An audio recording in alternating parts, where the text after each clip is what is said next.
Viewers, Pakistan के अखबार के मुताबिक मोहम्मद आमिर ने स्पाउस वीज़ा जो बीवी की शोहरियत की बुनियाद पर दिया जाता है उसके लिए दरख्वास्त दी है। शुरुआत में ये वीज़ा 30 माह का होता है, लेकिन बाद में अगर ये वीज़ा होल्डर सभी तयशुदा मेयार पर खरा उतरता है तो उसे मुस्तकिल शोहरियत मिल जाती है और इसे बरतानवी पासपोर्ट भी मिल जाता है। दोस्तों, ऐसे में सवाल ये है कि अगर मोहम्मद आमिर को बरतानवी शोहरियत मिल जाती है तो क्या वो इंडियन प्रीमियर लीग IPL में खेल पाएंगे। व्यूअर्स, मोहम्मद आमिर को अगर बरतानवी शोहरियत मिल जाती है और उसके बाद अगर वो पाकिस्तान के लिए वनडे और T20 क्रिकेट खेलना भी छोड़ देते हैं तो उसके बाद वो इंडियन प्रीमियर लीग में एंट्री हासिल कर सकते हैं। आपको बता दें कि पाकिस्तान के साबिक ऑलराउंडर अजहर महमूद भी IPL में खेल चुके हैं। दरअसल अजहर महमूद को बरतानवी शोहरियत हासिल है और इसलिए वो IPL में किंग्स 11 पंजाब की टीम के लिए खेले थे।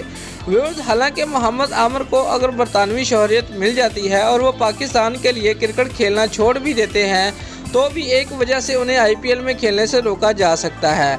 व्यूअर्स, आपको बता दें कि मोहम्मद आमिर स्पॉट फिक्सिंग के कसूरवार रह चुके हैं। मोहम्मद आमिर पर इंग्लैंड में स्पॉट फिक्सिंग करने के लिए 5 साल की पाबंदी भी आयद की गई थी। BCCI का रुख फिक्सिंग जैसे संगीन जुर्म के लिए काफ़ी सख्त है। ऐसे में हो सकता है कि बरतानवी शोहरियत मिलने के बावजूद मोहम्मद आमिर को IPL में खेलने से रोक दिया जाए। दोस्तों, अगर आपको हमारी ये वीडियो पसंद आई है तो लाइक और कमेंट लाजमी करें और हमारे चैनल को सब्सक्राइब करना मत भूलिए। शुक्रिया।